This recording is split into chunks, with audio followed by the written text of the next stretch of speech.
ಬೇಕಷ್ಟೇ ನಾವು. ಅದಕ್ಕೆ ಬರುತ್ತೆ A gardener provides the right soil. ಇದು ಭಾಳ ಮುಖ್ಯ. ತೋಟದವನು ಏನು ಮಾಡ್ತಾನೆ, ಒಳ್ಳೆ ಮಣ್ಣು ಕೊಡ್ತಾನೆ. ನಾನು ಮಣ್ಣಿನ ಬದಲು ಸಿಮೆಂಟ್ ಕಾಂಕ್ರೀಟ್ ಹಾಕಿದರೆ ಏನಾಗುತ್ತೆ, ಬೇರಿಗೆ ಸತ್ತು ಹೋಗ್ತದೆ. ಅಂದರೆ ಸಂಸ್ಕೃತಿ ಅನ್ನೋದು ಬೇರಿನಲ್ಲಿ ಇರೋದರಿಂದ ಸಂಸ್ಕೃತಿಗೆ ಪೋಷಕವಾದ ವಾತಾವರಣಗಳನ್ನು ಮನೆಯಲ್ಲಿ ಕೊಡಬೇಕು. ನಾವು ನೀರು ಕೊಡಬೇಕು, ಬೆಳಕು ಕೊಡಬೇಕು. ಬೆಳಕು ಒಂದು ಅರ್ಥ ಇದೆ. ಬೆಳಕು ಅಂದರೆ ಜ್ಞಾನ ಅಂತ. ಮಕ್ಕಳಿಗೆ ಸರಿಯಾದ ಜ್ಞಾನ ಕೊಡಬೇಕು, ಸರಿಯಾದ ಪೋಷಕ ದ್ರವ್ಯಗಳನ್ನು ಕೊಡಬೇಕು, ಮುಖ್ಯವಾಗಿ ಬೇರಿಗೆ ಸಂಸ್ಕೃತಿಯನ್ನು ಕೊಡಬೇಕು. ಈ ಮೂರು ಕೊಟ್ಟಾಗ the best of it self, ತನ್ನಲ್ಲಿ ಅತ್ಯಂತ ಸರ್ವೋತ್ಕೃಷ್ಟವಾಗಿ ಏನಾಗಬೇಕಾಗಿತ್ತು ಅದು ಆಗಿಬಿಡುತ್ತದೆ ಮಗು. ಅದರಿಂದ ತೋಟ ಬೆಳೆದಂಗೆ ಬೆಳೆಸಬೇಕು ಅಂತ ಹೇಳಬೇಕು. ನಾನು ಈ 2 ದಿವಸದಲ್ಲಿ ಏನು ಮಾಡಬೇಕು ಅಂದ್ಕೊಂಡಿದ್ದೀನಿ, ರೂಪರೇಷೆ ಹೇಳ್ಬಿಡ್ತೀನಿ ನಿಮಗೆ ಏನು ಮಾಡಬೇಕು ಅಂದಿದೆ. ಮೊದಲು ಮಗುವಿನ 3 ಮುಖ್ಯ ಪ್ರಮುಖ ವಿಭಾಗಗಳನ್ನ ಗಮನಿಸಬೇಕು ನಾವು. Physical, emotional and psychological. ಮಗುವಿನ ದೈಹಿಕವಾಗಿ ಬೆಳೆಸೋದು ಹೇಗೆ, ಮಗುನ ಸಶಕ್ತನನ್ನಾಗಿ ಮಾಡೋದು ಹೇಗೆ, ಭಾವನಾತ್ಮಕವಾಗಿ ಬೆಳೆಸೋದು ಹೇಗೆ ಮಗುನ. ಕೆಲವು ಮಕ್ಕಳು ಮುಂದೆ ಹೇಳ್ಕೊಂಡು ಹೋಗ್ತೀನಿ ನಾನು, ಪ್ರತಿಯೊಂದು ಕ್ಯಾನ್ಸರ್ ಮಾಡ್ತೀನಿ. ಕೆಲವು ಮಕ್ಕಳು ವಿಪರೀತ ಅಳ್ತವೆ, ಯಾಕೆ ಅಳ್ತವೆ ಗೊತ್ತಿಲ್ಲ. ಕೆಲವು ಉಗ್ರವಾಗಿರ್ತವೆ ಮಕ್ಕಳು, ಪರಿಚೋದು ಹೊಡೆಯೋದು ಎಲ್ಲ ಮಾಡ್ತವೆ. ಕೆಲವು ಮಕ್ಕಳು ಮಾತೇ ಆಡೋಲ್ಲ, ಏನಾದರೂ ಮಾತಾಡೋ ಶಾಯಾಗಿರ್ತವೆ, ಯಾಕೆ ಆಗ್ತವೆ ಅದೆಲ್ಲ ನೋಡೋಣ. ಭಾವನಾತ್ಮಕವಾಗಿ ಮಕ್ಕಳು ಹೆಂಗೆ ಬೆಳೀತಾರೆ ನೋಡಬೇಕು. 3ನೇದ್ದು ಮಾನಸಿಕವಾಗಿ ಹೆಂಗೆ ಬೆಳೀತಾರೆ. ಇವತ್ತಿನ ಕೊನೆಯದು ಭಾಳ ಮುಖ್ಯ ಆಗಿದೆ ಸ್ನೇಹಿತರೆ, ನಿಮಗೆಲ್ಲ ಗೊತ್ತಿರುತ್ತೆ ನಿಮಗೆ. ಇವತ್ತಿನ ಮಕ್ಕಳಿಗೆ ಈ ಮಾನಸಿಕ ಸ್ಥಿಮತತೆ ಭಾಳ ಕಷ್ಟ ಆಗ್ತಾಯಿದೆ. ನಿಮ್ಹ್ಯಾನ್ಸ್ ಅಂತಿದೆ ಇಲ್ಲಿ, ನಾವು ಕೇಳಿದ್ದೀವಿ. ನಿಮ್ಹ್ಯಾನ್ಸ್ ವಿಜ್ಞಾನಿಗಳು ಹೇಳ್ತಾರೆ, ಈ ಕಳೆದ 5 ವರ್ಷದಲ್ಲಿ, ಈ ಕೋವಿಡ್ ಬಂದು ಹೋದ ಮೇಲೆ 5 ವರ್ಷದಲ್ಲಿ ಮಕ್ಕಳ ಮನಸ್ಸು ಎಷ್ಟು ಬದಲಾಗಿದೆ ಅಂದರೆ ಹಿಂದಿನ 25 ವರ್ಷ ಬದಲಾಗಿರಲಿಲ್ಲ ಅಷ್ಟು. ನಿಮಗೂ ಅನುಭವ ಆಗಿರಬೇಕು. ಮಕ್ಕಳು ನೋಡೋ ರೀತಿಯೇ ಬೇರೆ ಆಗಿದೆ, ಮಾತಾಡೋ ರೀತಿ ಬೇರೆ ಆಗಿದೆ. ಶಾಲೆಯಲ್ಲಿ ಟೀಚರ್ಸಿಗೆ ಗೊತ್ತಾಗಿದೆ ಈಗ. ಮಕ್ಕಳು ಹಂಗಿಲ್ಲ, ಮೊದಲಿನಂಗಿಲ್ಲ. ಮೊದಲು ಬುದ್ಧಿವಂತರು ಮುಂದಿನ ಕ್ಲಾಸಲ್ಲಿ ಕೊಡ್ತಾರೆ, ಮುಂದಿನ ಸಾಲಲ್ಲಿ ಅಷ್ಟು ಆಸಕ್ತಿಯಿಂದ ಹಿಂದೆ ಕೊಡ್ತಾರೆ. ಏನಿಲ್ಲ, ಇಲ್ಲ ಮುಂದೆ ಕೂತವ್ರು ಹಾಗೇನೆ, ಹಿಂದೆ ಕೂತವ್ರು ಹಾಗೇನೆ. ಯಾಕೆ ಹಿಂಗಾಯಿತು? ಮಾನಸಿಕ ಬದಲಾವಣೆ ಯಾಕಾಯಿತು? ಒಂದು ಇಂಟ್ರೆಸ್ಟಿಂಗ್ ವಿಷಯ ಹೇಳಬೇಕು ನಾವು. ಗುರುಶೇಖರ್ ಶೇಷಾದ್ರಿ ಅಂತಿದ್ದಾರೆ, ಬಹುದೊಡ್ಡ ಮನಃಶಾಸ್ತ್ರಜ್ಞರು. ಅದು ಮಕ್ಕಳ ಮನಃಶಾಸ್ತ್ರಜ್ಞರು ನಿಮ್ಯಾನ್ಸಲ್ಲಿ. ಅವರು ಕಂಡು ಹಿಡಿದಿದ್ದಾರೆ, ಈ ಮೆಟ್ರೋ ಸಿಟೀಸ್ ಅಂತ ಏನಿದೆಯಲ್ಲ, ಬೆಂಗಳೂರು, ಬಾಂಬೆ, ದಿಲ್ಲಿ, ಕಲ್ಕತ್ತಾ, ಇಂಥ ದೊಡ್ಡ ದೊಡ್ಡ ನಗರಗಳಲ್ಲಿ 5, 6, 7ನೇ ಕ್ಲಾಸಿನ ಮಕ್ಕಳಿಗೆ ಡಿಪ್ರೆಷನ್ ಇದೆ ಅಂತ. ಡಿಪ್ರೆಷನ್ ಸಾಮಾನ್ಯವಾಗಿ ಯಾವುದೋ ಒಂದು ಹಂತಕ್ಕೆ ಆಗಬೇಕಪ್ಪ. ಪರೀಕ್ಷೆ ಫೇಲ್ ಆದೆ ಅಂತಾನೋ, ಕೆಲಸ ಸಿಗಲಿಲ್ಲ ಅಂತಾನೋ, ಆ ಹುಡುಗಿನ ಒಪ್ಕೊಳ್ಳಿಲ್ಲ ಅಂತಾನೋ, ಯಾವುದಕ್ಕೊಂದು ಡಿಪ್ರೆಷನ್ ಆಗಬೇಕು. 5ನೇ ಕ್ಲಾಸಿನ ಮಕ್ಕಳಿಗೆ ಏನು ಡಿಪ್ರೆಷನ್ ಆಗಬೇಕಾದ್ದು? ಅವ್ರು ಕಂಡು ಹಿಡಿದದ್ದು ಏನು ಗೊತ್ತಾ? ಡಿಪ್ರೆಷನ್ ಆಗೋದಕ್ಕೆ ಕಾರಣ ಫೇಸ್ಬುಕ್ ಅಂತ. Can you believe that? Facebook. ಆ ಮಗು ಒಂದು ಫೇಸ್ಬುಕ್ ಚಿತ್ರ ಹಾಕಿದೆ, ನನಗೆ ಫ್ರೆಂಡಿಗೆ 62 ಲೈಕ್ ಬಂದಿದೆ, ನನಗೆ 2 ಲೈಕ್ ಬಂದಿದ್ದಾವೆ ಎಂದು ದುಃಖ. ಆದರೆ ನಿಮ್ಗೆ ಗೊತ್ತಿರಬೇಕು, ಆ ವಯಸ್ಸಿನ ಮಗುಗೆ ಫೇಸ್ಬುಕ್ ಹಾಕೋ ಅಧಿಕಾರ ಇಲ್ಲ. ನಾವೇನು ಮಾಡಿದ್ದೀವಿ ಗೊತ್ತಾ, ಮಗುಗೆ ಬೇಕಲ್ಲ ಅಂತ ನಾನೇ ಅಕೌಂಟ್ ಓಪನ್ ಮಾಡಿ ಮಗುಗೆ ಕೊಡ್ತೇನೆ. ನಾಳೆ ಮಗು ಮೊಬೈಲೇ ಬಿಡಲ್ಲ. ಅದು ಹೇಳ್ತಿದ್ದೀನಿ, ಮಾನಸಿಕವಾಗಿ ಎಷ್ಟು ಬದಲಾವಣೆ ಆಗಿದೆ ಅಂದರೆ ಮಕ್ಕಳಿಗೀಗ ಫೇಸ್ಬುಕ್ಕಲ್ಲಿ ಲೈಕ್ ಬರಲಿಲ್ಲ ಅಂತ ಆತ್ಮಹತ್ಯೆ ಮಾಡ್ಕೊಂಡು ಹುಡುಗರಿದ್ದಾರೆ. ಈ ಹುಡುಗರು ಏನು ಹೇಳೋದು ಅಂತ ಗೊತ್ತಾಗ್ತಾ ಇಲ್ಲ ನನಗೆ. ಮನಸ್ಸು ಒಂಥರ ಕುದ್ದು ಹೋಗುತ್ತೆ ನನಗೆ. SSLCಯಲ್ಲಿ ಮಾರ್ಕ್ಸ್ ಕಮ್ಮಿ ಬಂತು ಅಂತ ಆತ್ಮಹತ್ಯೆ ಮಾಡ್ಕೊಳ್ಳೋದು, ಅಮ್ಮ ಒಂದು ಬೈದರು ಅಂತ ಆತ್ಮಹತ್ಯೆ ಮಾಡ್ಕೊಳ್ಳೋದು. ತುಂಬ ನಾನು ಬೇಕಾದವರು, ತಮ್ಮ ಗುರುತಿನವರೊಬ್ಬರು, ಎಂಥ ಒಳ್ಳೆ ಹುಡುಗಿ. 9ನೇ ಕ್ಲಾಸ್ ಓದ್ತದೆ, ತುಂಬ ಚಂದದ ಹುಡುಗಿ, ಹಾಡ್ತಾಳೆ, ತುಂಬ ಚೆನ್ನಾಗಿ ಹಾಡ್ತಾಳೆ. ಎದೆ ತುಂಬಿ ಹಾಡಿದ್ದನ್ನು ಕಾರ್ಯಕ್ರಮದಲ್ಲಿ ಫೈನಲಿ ಬಂದು ಹುಡುಗಿ. ಅದು ಅಭ್ಯಾಸದಲ್ಲಿ 95% ಮಾರ್ಕ್ಸು, ಎಲ್ಲ ಚೆಂದ. ಪರೀಕ್ಷೆ ಇದೆ ಮರುದಿವಸ ಸಾಯಂಕಾಲ 6 ಗಂಟೆ ನಮ್ಮ ಫ್ರೆಂಡ್ ಮನೆಗೆ ಹೋಗಿ ಬರ್ತೀನಿ ಅಂದಂತೆ. ಈಗ ಯಾಕಮ್ಮ ಹೋಗೋದು, ನಾಳೆ ಹೋಗು, ಈಗ ಹೋಗ್ತೀಯ, ಸಾಯಂಕಾಲ ಕರ್ತಾ ಇತ್ತಲ್ಲ. ಇಲ್ಲ ನಾನು ಹೋಗಿ ಬರ್ತೀನಿ. ಬುದ್ಧಿ ಇಲ್ವ ನಿನಗೆ? ನಾಳೆ ಪರೀಕ್ಷೆ ಇಟ್ಕೊಂಡು ಹೋಗ್ತೀಯಾ? ಪರೀಕ್ಷೆ ಮುಗಿಸ್ಕೊಂಡು ಹೋಗಲ್ಲ, ನಾಳೆ ಏನಾಗ್ತದೆ ಅಂತ ಅಮ್ಮ ಒಂದಿಷ್ಟು ಜೋರಾಗಿ ಅಂದಿದ್ದಾರೆ. ಅದು ತಪ್ಪ ಅಂದದ್ದು. ಮಗು ಸರ ಅಟ್ಟ ಹತ್ತಿ ಹೋದ್ದು ಟೆರೆಸ್ ಮೇಲೆ ಹೋಗಿ 7ನೇ ಫ್ಲೋರಿಂದ ಹಾಕ್ಕೊಂಡು ಸತ್ತೋದು. ಅಪ್ಪ ಅಮ್ಮ ಕೇಳ್ತಾರೆ, ಏನು ಮಾಡಿದ್ದೀವಿ ಸರ್ ತಪ್ಪು? ನಾವೇನು ತಪ್ಪು ಮಾಡಿದ್ದೀವಿ? ತಪ್ಪು ಮಾಡೋ ಪ್ರಸಂಗ ಇಲ್ಲ, ಮಗು ಮನಸ್ಸಂಗಾಗಿದೆ. ಎಷ್ಟು ನಾಜೂಕಾಗಿದೆ ಅಂದರೆ ಅದನ್ನು ಗಟ್ಟಿ ಮಾಡಬೇಕಾಗಿದೆ ನಮಗೆ. ಒಂದು ತಮಾಷೆ ಹೇಳ್ಬಿಡ್ತೀನಿ ಪ್ರಸಂಗ, ಇಲ್ಲಿ ಭಾಳ ತಮಾಷೆ ಪ್ರಸಂಗ. ಗುರುಗಳು ಹೇಳ್ತಾ ಇದ್ರು, ಅದು ಇಬ್ಬರು ಸ್ನೇಹಿತರಿದ್ದರಂತೆ. ಒಬ್ಬ ಇಂಟರ್ನ್ಯಾಷನಲ್ ಸ್ಕೂಲಲ್ಲಿ ಓದ್ತಾ ಇದ್ದ, ಭಾರಿ ಇಂಪಾರ್ಟೆಂಟ್, ವರ್ಷಕ್ಕೆ 10 ಲಕ್ಷ ಫೀಸ್ ಕೊಟ್ಟು ಓದ್ತಿದ್ದ ಇಂಟರ್ನ್ಯಾಷನಲ್. ಇನ್ನೊಬ್ಬ ಹುಡುಗ ಗೌರ್ಮೆಂಟ್ ಸ್ಕೂಲಲ್ಲಿ ಓದ್ತಾ ಇದ್ದ. ಇಬ್ಬರು ಕ್ಲಾಸ್ಮೇಟ್ಸು.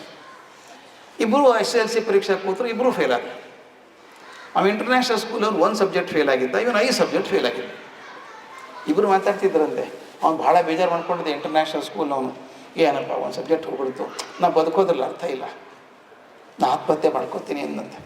ಹುಡುಗ ಖುಷಿಯಾಗಿ ಹೌದಾ ಎಲ್ಲಿ ಹೇಗೆ ಅಂತ ಕೇಳಿದಂತೆ.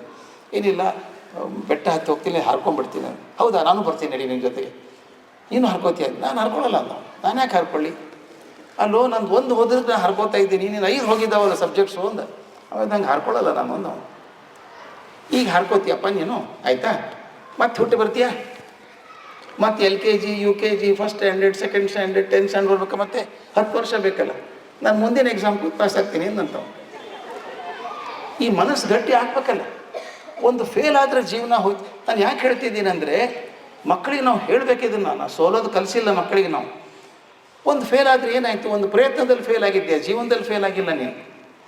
ಲಕ್ಷಾಂತರ ಪ್ರಯತ್ನಗಳು ಬರ್ತಾವೆ ಜೀವನದಲ್ಲಿ. ಒಂದು ಪ್ರಯತ್ನದಲ್ಲಿ ಫೇಲ್ ಆದದ್ದು. ಒಂದು ಸಲ ಯಾವುದೋ ಸಲ ಹೋದೆ ನಾನು, ಬಸ್ ತಪ್ಪೋಯ್ತು, ಪ್ರಾಣ ಕಳ್ಕೊತೀನಿ ನಾನು. ಬಿಡ್ರಿ ಇನ್ನೊಂದು ಬಸ್ ಇದೆಯಲ್ಲ, ಇಲ್ವಾ? ಇನ್ನೊಂದು ಟ್ರೈನ್ ಇಲ್ವಾ? ಮತ್ತೊಂದು ದುಬೈದಲ್ಲಿ ಕೂತವ್ರು ಮತ್ತೊಂದು ಪ್ಲೇನಲ್ಲಿ ಬರೋಗ ಧೈರ್ಯ ಇದೆ ಅವರಿಗೆ ಅಂದರೆ ಮಕ್ಕಳಿಗೆ ಹೇಳಬೇಕು ನಾನು, ನೀನು ಪ್ರಯತ್ನದಲ್ಲಿ ಫೇಲ್ದ್ರೆ ಎದೆ ಉಳ್ಕೊಳ್ಳೋ ಕಾರಣ ಇಲ್ಲಪ್ಪ, ಪ್ರಯತ್ನ ಮಾಡು, ಮತ್ತೊಂದು ಪ್ರಯತ್ನ ಮಾಡು. ಅದು ಭಾಳ ಮುಖ್ಯ. ಇಷ್ಟು ಸೆನ್ಸಿಟಿವ್ ಆಗಿದೆ ಅವ್ರ ಮಕ್ಕಳು, ಅದು ನೋಡಬೇಕಾಗಿದೆ. ಇನ್ನೊಂದು, ನಾನು ಚೆನ್ನಾಗಿ ಮಕ್ಕಳನ್ನು ಬೆಳೆಸಬೇಕಾದ್ರೆ ಇನ್ನೇನೇನು ಹಾದಿಗಳಿದ್ದಾವೆ ನಮಗೆ, ಏನೇನು ಪ್ರಯತ್ನಗಳನ್ನು ಮಾಡಬಹುದು ಅನ್ನೋದಕ್ಕೆ ಕೆಲವು ರೂಪರೇಷೆಗಳನ್ನು 2 ದಿವಸದಲ್ಲಿ ತಗೊಳ್ಳೋಣ. 3ನೇದು, ಶಾಲೆ ಮತ್ತು ಮನೆ 2ರ ಸಂಬಂಧ ಹೇಗಿರಬೇಕು. ಪಾಲಕರಾದವರು ಶಾಲೆಗೆ ಹೋಗಿ ತಪಾಸ್ ಮಾಡಬೇಕು, ಹೇಗೆ ಮಾಡ್ತಾನೆ ಮಗ, ಓದ್ತಾನೆ ಇಲ್ಲ. ಒಂದು ಪ್ರಶ್ನೆ ಕೇಳ್ತೀನಿ, ಹೊರಟ ಪ್ರಶ್ನೆ. ನಾನು ಈ ಶಾಲೆ ಇದ್ದವನು, ಅದಕ್ಕೆ ನೀವು ಕೇಳಬೇಕು ಅಂತ ಹೇಳೋದು ನಾನು. ಒಂದು ಅಂಗಡಿಗೆ ಹೋಗ್ತೀರಿ, ಬಾಳೆಹಣ್ಣು ತೊಗೊಂಡ್ಬರ್ಬೇಕು ಅಂತ ಹೋಗ್ತೀರಿ. ಸ್ವಲ್ಪ ಬಾಳೆಹಣ್ಣು ಕಪ್ಪಾಗಿದ್ರೆ ತೊಗೋತೀರಾ? ಬಾರ್ಗೇನ್ ಮಾಡ್ತೀರಿ, ಯಾಕಪ್ಪ ಕಮ್ಮಿ ಮಾಡು, ರೇಟ್ ಕಮ್ಮಿ ಮಾಡು. ಚೌಕಾಶಿ ಮಾಡಿದ ಮೇಲೆ ಕೂಡ ಕಮ್ಮಿ ಮಾಡಿದ್ದೀನಿ ರೇಟು ಅಂತ ಹೇಳಿ ಕೊಳತು ಬಾಳೆಹಣ್ಣು ತೊಗೊಂಡ್ಬರ್ತೀರಾ ನೀವು? ಅದು ಬೇಡ ಇದು ಕೊಡು, ಅದು ಬೇಡ ಇದು ಕೊಡು ಅಂತೀವಿ. ನಾನು ನೋಡಿದ್ದೀನಿ ಕೆಲವು ಟೊಮ್ಯಾಟೊ ತೊಗೋಬೇಕಾದ್ರೂ ಹುಡುಕ್ತಾರೆ, ಹುಡುಕಲ್ವಾ? ಆರಿಸಿ ರಾಶಿ ಆರಿಸ್ಕೋತೀವಿ. ಅಂದರೆ ಐ ವಾಂಟ್ ದ ಬೆಸ್ಟ್. ನೀವು ಟೊಮ್ಯಾಟೊ ಆರಿಸಿ ಒಂದು ದಿವಸದಲ್ಲಿ ತಿಂದು ಮುಗಿಸುವಂಥ ಟೊಮ್ಯಾಟೊಗೂ ಹಾಗೆ ಆಯ್ಕೆ ಮಾಡ್ಕೋತಿರ್ಬೇಕಾದ್ರೆ ನಿಮ್ಮ ಅತ್ಯಂತ ಮುಖ್ಯವಾದ ಆಸ್ತಿ ಯಾವುದು ಗೊತ್ತಾ? ನಿಮ್ಮ ಮಗು. ಅದೇ ಶಾಲೆಯಲ್ಲಿದೆ. ಬಂದು ಕೇಳಬೇಕು ನೀವು 3 ತಿಂಗಳಿಗೊಮ್ಮೆ, ಏನಾಯ್ತು ನನ್ನ ಮಗು, ಹೇಗೆ ಓದ್ತಾನೆ, ಏನು ತಪ್ಪಾಯ್ತು ಅಂದ್ರೆ ಬೇಕು ಅವನಿಗೇನಾದ್ರು. ಇದನ್ನು ಮಾಡಬೇಕಾದ್ರೆ ಈ ಸಂಬಂಧ ಹೇಗಿರಬೇಕು ಅದ್ರ ಬಗ್ಗೆ ನೋಡೋಣ. ಕೊನೆಯದಾಗಿ, ಪಾಲಕತ್ವ ಭಾರ ಅಲ್ಲ, ಅದೊಂದು ದೊಡ್ಡ ಭಾರ ಅಲ್ಲ, ಸಂತೋಷ.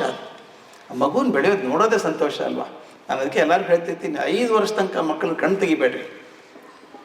ಹುಟ್ಟಿದಾಗಿಂದ 5 ವರ್ಷ ಬೆಳೆಯೋ ತನಕನೂ ದಿನ ಬೆಳೀತಾವೆ ಮಕ್ಕಳು. ಎಷ್ಟು ಚಂದ ಗೊತ್ತಾ? ನೀವೆಲ್ಲರೂ ಹೇಳಿ, ಸಂತೋಷ ಪಟ್ಟಿದ್ದೀರಿ ಇಲ್ಲೋ, 11ನೇ ತಿಂಗಳಾದ್ಮೇಲೆ ಮಗು ನಿಧಾನಕ್ಕೆ ನಿಲ್ಲೋಕೆ ಶುರು ಆಗುತ್ತೆ. ಬೆರಗೋದಕ್ಕೆ ಬೆರಗು. ಇಷ್ಟೇ ಪುಟ್ಟ ಪಾತ್ಮೇಲೆ ಇಡೀ ದೇಹ ನಿಂತ್ಕೊಳ್ಳುತ್ತಲ್ಲ, ಆಶ್ಚರ್ಯ ಅಲ್ವಾ? ಅದಕ್ಕೆ ಮೊದಲು ಗೊತ್ತಿಲ್ಲ, 2 ಕೈ ಅಂಬೆಗಾಲು ಹಿಡ್ಕೊಂಡು ನಡೀತಾ ಇತ್ತು, ಟಕ್ ಅಂತ ನಿಂತ್ಕೊಂಡ್ಬಿಡುತ್ತೆ ಏನು ಹಿಡ್ಕೊಂಡು. ಏನು ಖುಷಿ ಆಗುತ್ತೆ ಗೊತ್ತಾ ಮಗುಗೆ? ಇನ್ನು ಫಸ್ಟ್ ಟೈಮ್ ಸೈಕಲ್ ಹೊಡೆದಾಗ ಹೆಂಗಾಯ್ತು ಹಾಗೆ, ಇಷ್ಟೇ ಟೈರ್ ಮೇಲೆ ಇಡೀ ದೇಹ ನಿಂತ್ಕೊಂಡು ಹೋಗ್ತಾ ಇದೆಯಲ್ಲ ಅಂತ ಆ ಮಗು ನಡೆಯೋಕ್ಕೆ ಶುರು ಮಾಡುತ್ತೆ. ನೀವು ಎಲ್ಲರೂ, I am sure all of you, ಈ ಹೊಸ ಕಾಲ ಅಂತೂ ಎಲ್ಲರೂ ವಿಡಿಯೋ ತೊಗೊಂಡೇ ಇರ್ತೀರಿ. ಫಸ್ಟ್ ಟೈಮ್ ನಡೆದದ್ದು ವಿಡಿಯೋ ತೊಗೋಬೇಕು. ಹಂಗೆ ದೃಶ್ಯ ತಪ್ಪಿಸ್ಕೋಬಾರ್ದು. ನಾಳೆ ಒಂದು ಸಲ ನಡೀತಾ ಬಿಡ್ರಿ, ಎಲ್ಲ ನಡೀತಾವೆ, ಏನು ದೊಡ್ಡದು ಅಂತ ಅನ್ನೋಂಗಿಲ್ಲ ಯಾರೂ ಅನ್ನಲ್ಲ. ಆದರೆ ಅದನ್ನು ಸಂಭ್ರಮದಿಂದ ನೋಡಬೇಕು, ಖುಷಿ ಆಗಬೇಕು. ಅದು ಭಾರ ಆಗಬಾರ್ದು. ಪಾಲಕತ್ವ ಭಾರ ಆಗಲಾರದೆ ಖುಷಿ ಆಗುವಂಗೆ ಇರಬೇಕು ಅನ್ನೋದನ್ನು ಈ ಚೌಕಾಶಿ ಮಾಡೋಣ. ಇದು 4 ದಿವಸ 3 ದಿವಸದಲ್ಲಿ. ನನಗೆ ಯಾರೋ ಕೇಳಿದರು, ಬೇಕಾ ವರ್ಕ್ಶಾಪ್ ಮಾಡಬೇಕಾ ಹಿಂಗೆ ಅಲ್ವಾ? ಮಕ್ಕಳನ್ನು ಬೆಳೆಸೋದು ಸಂತೋಷನೂ ಇದೆ, ಸ್ವಲ್ಪ ಟೆನ್ಷನ್ನೂ ಆಗುತ್ತೆ. ಮಕ್ಕಳನ್ನು ಬೆಳೆಸೋದು ಖುಷಿ ಇದೆ, ಖುಷಿ ಜೊತೆ ಟೆನ್ಷನ್ನು ಇಲ್ವಾ? ಪ್ರಾಮಾಣಿಕವಾಗಿ ಹೇಳಿ. ಎಷ್ಟೋ ಸಲ ಬಂತಪ್ಪ ಶಾಲೆ ಕಳಿಸ್ಬೇಕಲ್ಲ, ನಾಳೆ ಭಾನುವಾರ ಇದ್ದರೆ ಪರವಾಗಿಲ್ಲ, ಸೋಮವಾರ ಮತ್ತೆ ಎದ್ದ ತಕ್ಷಣ ಟಿಫಿನ್ ಬಾಕ್ಸ್ ರೆಡಿ ಮಾಡು, ಲಂಚ್ ಬಾಕ್ಸ್ ರೆಡಿ ಮಾಡು, ಶುರು ಆಯ್ತಪ್ಪ, ಮತ್ತೆ ಯೂನಿಫಾರ್ಮ್ ರೆಡಿ ಮಾಡಬೇಕು ಅಲ್ಲ, ಟೆನ್ಷನ್ ಆಗಲ್ವಾ? ಅಂದರೆ ಮಕ್ಕಳಿಗೆ ಜವಾಬ್ದಾರಿಯೂ ಇದೆ, ಎರಡೂ ಇದೆ. How to handle every day challenges and changes.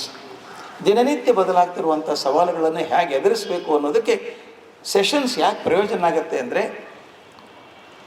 ನಮಗೇನು ಬೆಳೆಸ್ತಾ ಇದ್ದೀವಿ, ಮಕ್ಕಳನ್ನು ಹೇಗೋ ಬೆಳೆಸ್ತಾ ಇದ್ದೀವಿ. ನಿಮ್ಮ ಮನೇಲಿ ನೀವು ಕೇಳಿ ನೋಡ್ಬೇಕು, ನಿಮ್ಮ ಮನೇಲಿ ಹಿರಿಯರು ಯಾರಾದರೂ ಇದ್ದರೆ, ಅಜ್ಜಿ ಅದು ಯಾರಿದ್ದರೆ, ಅಜ್ಜಿ ನಮ್ಮನ್ನು ಹೆಂಗೆ ಬೆಳೆಸಿದ್ರಿ ನೀವು ಅಂತ ಕೇಳಿ ನೋಡಿ. ಅವರೊಂದು ಸ್ಟ್ಯಾಂಡರ್ಡ್ ಆನ್ಸರ್ ಕೊಡ್ತಾರೆ. 99% ಅದೇ ಆನ್ಸರ್ ಕೊಡೋದು ಎಲ್ಲರೂ. ಏನೋಪ್ಪ ಹೆಂಗೋ ಬೆಳೆದ್ಬಿಟ್ರಿ ನೀವು, ನಾವೇನು ಬೆಳೆಸಲೇ ಇಲ್ಲ ನಿಮ್ಮನ್ನು, ಹೌದಾನೆ?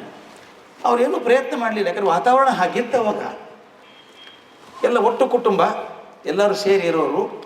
ಜಗಳ ಮೇಲೆ ತನಕ ಹೋಗ್ತಾನೆ ಇರಲಿಲ್ಲ.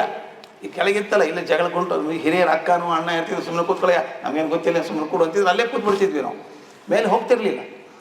ಆದರೆ ಈಗ ಹಾಗಿಲ್ಲ, ಒಟ್ಟು ಕುಟುಂಬ ಮರೆಯಾಗ್ತಾ ಇದ್ದಾವೆ ಈಗ. ಎಲ್ಲ ನ್ಯೂಕ್ಲಿಯರ್ ಫ್ಯಾಮಿಲಿ ಅಂದರೆ ಅಪ್ಪ ಅಮ್ಮ ಮಕ್ಕಳು ಅಷ್ಟೇ, ಅಜ್ಜ ಅಜ್ಜಿ ಕೂಡ ಫ್ಯಾಮಿಲಿಯಲ್ಲಿ ಇಲ್ಲ, ಈಗ ಹೊರಗಿದ್ದಾರೆ. ಈ ಥರ ಬಂದಾಗ ಮಕ್ಕಳನ್ನ ಬೆಳೆಸೋದು ಹೇಗೆ, ಅವ್ರ ಮನಸ್ಸು ಹೇಗೆ ಮಾಡೋದು ಕಲ್ಕೋಬೇಕು ನಾವು. ಇದೊಂದು ಭಾಳ ಚಂದ. ಏನೋ ಒಂದು ಕೆಲಸ ಮಾಡಬೇಕು ಅಂದಿದ್ದೀರಿ ನೀವು ಮನೆಯಲ್ಲಿ, ಒಂದು ಹಬ್ಬ ಅಂತ ಇಟ್ಕೊಳ್ಳಿ.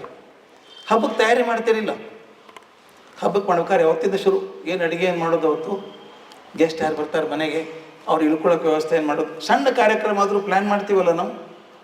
ಒಂದು ಪ್ರವಾಸಕ್ಕೆ ಹೋಗ್ತೀವಿ, 8 ದಿವಸ ಹೋಗ್ಬೇಕಾದ್ರೆ ಯಾಕೆ ಹೋಗ್ಬೇಕು, ಎಲ್ಲಿ ಹೋಗೋದು, ಪ್ರವಾಸ, ಬಟ್ಟೆ ಯಾವತ್ತು ತೊಗೋಬೇಕು, ಶೆಕೆ ಇದೆಯೋ ಚಳಿ ಇದೆಯೋ, ಅಲ್ಲಿ ಎಲ್ಲ ವಿಚಾರ ಮಾಡಲ್ವಾ ನೀವು, ಪ್ಲ್ಯಾನ್ ಮಾಡಲ್ವಾ? ಅದಕ್ಕೆ ಪ್ಲ್ಯಾನ್ ಮಾಡೋರು ಮಕ್ಕಳನ್ನ ಬೆಳೆಸೋದಕ್ಕೆ ಪ್ಲ್ಯಾನ್ ಮಾಡೋದು ಬೇಡವಾ? ನಾವೇನು ಮಾಡಿದ್ವಿ, ಬೆಳೀತಾ ಬಿಡ್ರಿ ದಿನ ಏನು ಮಾಡೋದು, ಹಂಗಲ್ಲ. ಅದಕ್ಕೊಂದು ಪ್ಲ್ಯಾನ್ ಮಾಡಬೇಕು. ನೀವು ಎಷ್ಟು ಚಂದ, ನಮಗೊಂದು ಡೆಫಿನೇಷನ್ ಇದೆ ನಂದು, your performance is just as good as your preparation ಅಂತ. ನೀವೆಷ್ಟು ಚೆನ್ನಾಗಿ ತಯಾರಿ ಮಾಡ್ಕೋತೀರೋ ಅಷ್ಟೇ ನಿಮಗೆ ಕೆಲಸ ಸರಿ ಆಗ್ತದೆ ಅಂತ. ಈ ಮಕ್ಕಳನ್ನ ಬೆಳೆಸೋದು ಬಹು ದೊಡ್ಡ ಜವಾಬ್ದಾರಿ ಇದು. ಅದಕ್ಕೊಂದು ಪ್ಲ್ಯಾನ್ ಬೇಡವಾ ನಮಗೆ? ಆ ದಿನನಿತ್ಯದ ಪ್ಲ್ಯಾನನ್ನು ಮಾಡ್ಕೊಳ್ಳೋದು ಹೇಗೆ? ಅದಕ್ಕೆ ಬರದೆ ಕೊನೆ ನಾನು, why should be different for parenting, often described as the most important responsibility. ಸಣ್ಣ ಕೆಲಕ್ಕೆ ಚಂದ ಪ್ಲ್ಯಾನ್ ಮಾಡ್ಕೋತೀವಿ ನಾವು. ಈ ಸಾಯಂಕಾಲ 6 ಗಂಟೆಗೆ ಬರಬೇಕು ಅಂದ್ರೆ ಪ್ಲ್ಯಾನ್ ಮಾಡ್ಕೊಂಬಂದ್ರೆ ಇಲ್ಲ ತಾನೆ, ಏನೋ ಕೆಲಸ ಇತ್ತು, ಅತ್ಯಂತ ಪ್ರಿಯವಾದ ಸೀರಿಯಲ್ ಇತ್ತು, ಅದನ್ನು ಬಿಟ್ಟು ಬಂದಿದ್ದೀವಿ ನಾವು ಅಲ್ವಾ, ಪ್ಲ್ಯಾನ್ ಮಾಡ್ಕೊಂಡು ಬಂದಿದ್ದೀವಿ. ಇದಕ್ಕೆ ಪ್ಲ್ಯಾನ್ ಮಾಡ್ತಿರ್ಬೇಕಾದ್ರೆ ಮಗು ಬೆಳೆಯೋದಕ್ಕೆ ಚೆನ್ನಾಗಿ ಪ್ಲ್ಯಾನ್ ಮಾಡಬೇಕಲ್ಲ ನಾನು. ಅದಕ್ಕೋಸ್ಕರ ಸೆಷನ್ನಲ್ಲಿ ಕೆಲವು ಹೇಳ್ಕೊಡ್ತಾರೆ ಹೇಗೆ ಮಾಡಬೇಕು ಅಂತ ಮಾಡ್ತಾರೆ. ಇದು ಬಹಳ ಚೆಂದ ಇದೆ ವಿಡಿಯೋ, ಇದು ದಯವಿಟ್ಟು ಗಮನಿಸಿ. ನಿಮ್ಮ ಅತ್ಯಂತ ಪ್ರೀತಿ ಸ್ನೇಹಿತರು ಯಾರು? ಸಣ್ಣ ವಿಡಿಯೋ ಇದೆ.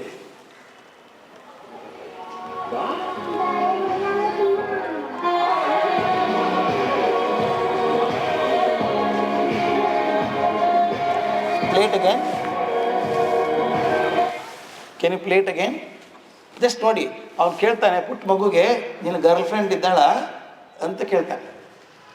ಆ ಮಗು ಹೌದು ಇದ್ದಾರೆ ಅಂತಾನೆ. ಯಾರು ನಿನ್ನ ಗರ್ಲ್ ಫ್ರೆಂಡು ಅಂದರೆ ಮೈ ಮಾಮ್ ಅಂತ ಹೇಳ್ತಾರೆ.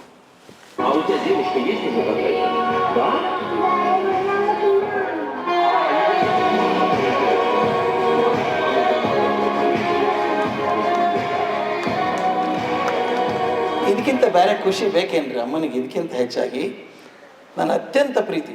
ನಮ್ಮ ಮಾಸ್ತಿ ಕೇಳಿದ್ರಂತ ಯಾರೋ, ಸರ್ ನೀವೆಲ್ಲ ICS ಅಲ್ಲಿ ಆಗ್ಬಿಟ್ಟವರು, ದೊಡ್ಡ ಪರೀಕ್ಷೆ ಪಾಸ್ ಆದವರು, ದಿವಾಂಡ್ರಿಗೆ ತುಂಬ ಹತ್ತಿರ ಆಗಿದ್ರಿ, ಮೈಸೂರು ಸರ್ಕಾರ ದೊಡ್ಡ ಎತ್ತರದಲ್ಲಿದ್ದಿರಿ, ಸಾಕಷ್ಟು ಜನ ಹುಡುಗಿಯರ ಸಂಪರ್ಕ ಬಂದಿರಬೇಕಲ್ಲ ನಿಮಗೆ ಅಂತ ಕೇಳಿದ್ರಂತೆ. ಓ ಸಾಕಷ್ಟು ಜನ ಇದ್ದರು, ನನ್ನ ಸ್ನೇಹಿತರಿದ್ದರು ಅಂತ ಹೇಳಿದ್ರಂತ. ಮಾಸ್ತಿ ಮಡಿವಂತ ಮನುಷ್ಯ ಅಂತ ಹೆಸರು. ಏನು ರೀ ಮಾಸ್ತಿಯವ್ರಿಗೆ ಅಷ್ಟೊಂದು ಜನ ಹೆಂಗಸರ ಪರಿಚಯ ಇತ್ತಂತೆ? ಹೌದಾ, ಯಾರ್ಯಾರು? ನಿಮ್ಗೆ ಗೊತ್ತಿಲ್ಲ, ಭಾಳ ಜನ. ನಮ್ಮ ಅಜ್ಜಿ ಮೊದಲು, ಆಮೇಲೆ ನಮ್ಮಮ್ಮ, ನನ್ನ ಹೆಂಡತಿ, ನನ್ನ ಮಗಳು, ಈಗ ಮೊಮ್ಮಗಳು, ಇವರೆಲ್ಲ ನನ್ನ ಫ್ರೆಂಡ್ಸ್. ಏಕ್ದಮ್ ಬದಲಾನೆ ಚಿತ್ರ ಬದಲಾಗಲ್ವಾ? ಅವ್ರಿಗಿಂತ ಹೆಚ್ಚು ಸ್ನೇಹಿತರು ಯಾರ್ಯಾರಿಗೆ ಸಾಧ್ಯ ಇದೆ? ಆ ಪುಟ್ಟ ಮಗು ಹೇಳುತ್ತೆ, ಕಣ್ಣು ನೋಡ್ರಿ ಹೆಂಗಿದೆ ಅದು ಹೇಳುತ್ತೆ, ಅಮ್ಮನೇ ನನ್ನ ಬೆಸ್ಟ್ ಫ್ರೆಂಡ್. ಇದು ಹೇಳಿದಾಗ ಅಮ್ಮನ ಮನಸ್ಸು ಬೆರೆಯಲ್ವಾ? ಅದ್ಭುತ ಅನಿಸಲ್ವಾ ಅದು? ಹಾಗೆ ಹಾಗೆ ಮಾಡಬೇಕಾದ್ರೆ ನಾನೇನು ಮಾಡಬೇಕು?